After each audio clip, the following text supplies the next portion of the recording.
मिली, कसरत से मिली, जिनको इख्तियारात दिए गए, जिनके ऊंचे ऊंचे महल्लात थे, आगे पीछे दुनिया ही दुनिया थी, आखिरी लम्हात में उन्होंने अपनी दुनिया का निचोड़ क्या निकाला। खलीफा अब्दुल मलिक बिन मरवान बड़े ठाट वाला बादशाह था। जब उसका आखिरी वक्त आया तो किसी ने पूछा, इस वक्त आप खुद को कैसा महसूस कर रहे हैं? मलिक बिन अब्दुल मलिक बिन मरवान बोला, बिल्कुल वैसा ही महसूस कर रहा हूं जैसा कुरान करीम ने फरमाया है, वलक़द जिअ्तुमूना फुरादा कमा खलक़नाकुम अव्वल मर्रतिन व तरक्तुम मा खव्वलनाकुम वराअ ज़ुहूरिकुम। और बेशक तुम हमारे पास अकेले आए जैसा हमने तुम्हें पहली बार पैदा किया था, और तुम अपने पीछे वो मालो मता छोड़ आए जो हमने तुम्हें अता किया था। ये आयत पढ़ते ही खलीफा का दम निकल गया। हारून रशीद ये भी बड़े रोबो दबदबे वाले बादशाह थे। जब उनका आखिरी वक्त आया तो अपना कफन मंगवाया, उसे उलट पलट कर बार बार देखने लगे। फिर ये आयत करीमा पढ़ी, मा अगना अन्नी मालिया हलक अन्नी सुल्तानिया, मेरा माल मेरे कुछ काम न आया, मेरा सब जोर जाता रहा। खलीफा मुअतसिम ये बहुत सख्त दिल और जालिम बादशाह था।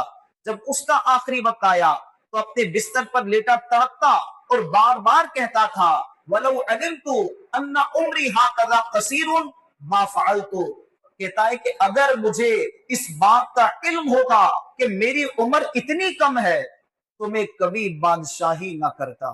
बेवफा दुनिया पे मत कर एतबार, तू अचानक मौत का होगा शिकार। मौत आकर ही रहेगी याद रख, जान जाकर ही रहेगी याद रख। मौत आई पहलवा भी चल दिए, खूबसूरत नौजवान भी चल दिए। तेरी ताकत तेरा फन ओहदा तेरा, कुछ न काम आएगा सरमाया तेरा। गुप अंधेरी कब्र में जब जाएगा, बेअमल बे इंतहा घबराएगा। कब्र में तेरा कफन फट जाएगा, याद रख नाजुक बदन फट जाएगा। कर ले तौबा रब की रहमत है बड़ी, कब्र में वरना सजा होगी कभी। ये नतीजा है। दुनिया के तलबगारों ने अपनी सारी जिंदगी का जो निचोड़ निकाला वो आखिरी लम्हात थे, और आखिरी लम्हात में किसी एक को भी दौलत की ख्वाहिश ना हुई। हाँ, ये याद रखें कि जो आखिरी लम्हात हैं, क्योंकि कोई भी बंदा काम करता है ना, उसका हासिल उसका इख्तिताम होता है कि बंदे ने सारा महीना मेहनत की, तो अब आखिर उस मेहनत का नतीजा क्या है? वो है सैलरी। अगर महीना काम करने के बाद सैलरी ना मिली तो उसकी वो मेहनत जाया हो गई, उसको नतीजा हासिल नहीं हुआ। किसी बंदे ने मेहनत की किसी जगह किसी मकाम को पाने के लिए, उसको वो मकाम मिल गया तो वो उसका नतीजा है। तो अब हर बंदा नतीजा देखे कि जो हमारी जिंदगी है ये तो गुजर रही है, लेकिन इसका नतीजा क्या है? इख्तिताम। अब इख्तिताम पर बादशाहों ने क्या कहा वो हमें इबरत दिलाता है कि बड़े बड़े बादशाह भी अब दौलत की तमन्ना नहीं कर रहे। वो बोलते काश में बकरियां चराने वाला होता, काश में हबशी गुलाम होता, काश में बादशाही ना होता। ये तमन्नाएं कर रहे हैं प्यारे मोहतरम इस्लामी भाइयों। दूसरी तरफ हम हैं कि हम मालदार बनने की कोशिश करें। आखिरी लम्हात में मालदार भी चाहता है कि काश में गरीब होता। क्यों? क्योंकि अब इस सारे माल का हिसाब क़यामत के दिन देना है। सारा माल जितना भी ये सब छोड़कर जा रहा है, अरबों हैं, खरबों हैं, इतने हैं कि नहीं गिन सकते आप। आपने कमाए, हिसाब भी आपने देना है। अब आप छोड़कर जा रहे हैं, वुरसा में तकसीम हो जाएगा, वो मजे लेकर खाएंगे, हाँ, लेकिन हिसाब आपने देना है। अब गौर करे बंदा कि फायदा क्या हो, इतना कमाया और मैं तो सब छोड़ के जा रहा हूं। अब ना गाड़ी मेरे काम की, ना बंगला मेरे काम का, ना बैंक बैलेंस मेरे काम का। इस सारी चीजों का हिसाब मुझसे होगा, मजे ये बाद वाले लेंगे। ये बात बंदे को इबरत दिलाने के लिए काफी है। बंदे को अच्छी से अच्छी जिंदगी के लिए कोशिश करना बुरा नहीं है, अमीर होना बुरा नहीं है, गरीब होना भी बुरा नहीं है। जो भी अल्लाह ज़वजल ने जिस हाल में रखा है वो अल्लाह पाक का एहसान है।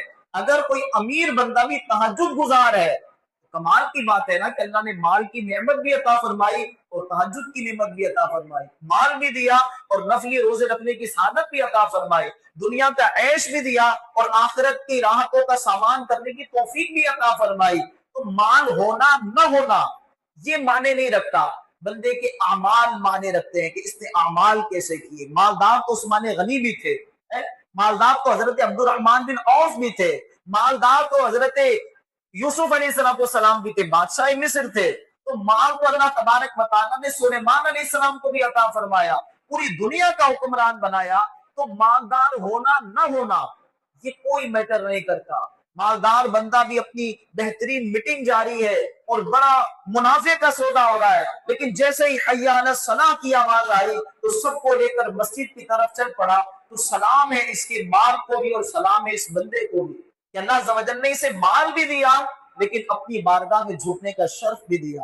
اور اگر کوئی غریب ہے, غریب ہونا بڑی اچھی بات ہے, حدیثوں میں اس کی فضیلتیں بیان کی گئی ہیں, لیکن اگر غریب ہونے کے باوجود بھی نماز نہیں پڑھتا, غریب ہونے کے باوجود شکر ادا نہیں کرتا, شکوے شکایتیں کرتا ہے, حرام کاریوں میں مصروف رہتا ہے اور ناجائز طریقے سے مال حاصل کر کے مالدار بننے کی کوششوں میں مصروف رہتا ہے, تو اسے یہ غربت بھی کام نہیں آئے گی. اسی طرح کوئی امیر ہے, امیر ہو کر وہ تکبر ہو گیا, امیر ہو کر نمازیں چھوڑ دی, پہلے پڑھتا تھا. کتنے آپ کو ایسے لوگ ملیں گے جو مسجد خالی ہونے کے بعد بھی بعض اوقات وہ تسبیح لے کے بیٹھے ہوتے ہیں. ان سے ملاقات کی جائے, خیر تو حضرت آیا وہ 2 مہینے ہو گئے, جاب چھوٹی ہوئی ہے, جاب نہیں مل رہی, تو بس وہ اللہ عز و جل کی بارگاہ میں حاضر ہو گیا, دعائیں کر رہا ہوں, وظیفے پڑھ رہے, دعا کر رہے. یہاں نوکری ملی, اگلے دن سے بندہ غائب, نماز میں اس کا کو نظر نہیں آتا. تو اب چاہیے تو یہ تھا جس رب نے وہ جاب عطا فرمائی اس کے شکر میں اور زیادہ عبادت کرتا, لیکن اب اس نے مسجد میں آنا چھوڑ دیا. کیوں؟ کام تو ہو گیا نا. ہم فقط کام کے لیے آئے تھے, رب کی رضا کے لیے نہیں آئے تھے. جس دن رب کی رضا کے لیے آنے والے بن گئے تو پھر ہمارے کتنے بھی کام بن جائیں, ہمیں اپنے رب سے ضرور کام رہے گا, ہمیں اپنے رب سے ہماری لو ضرور لگی رہے گی.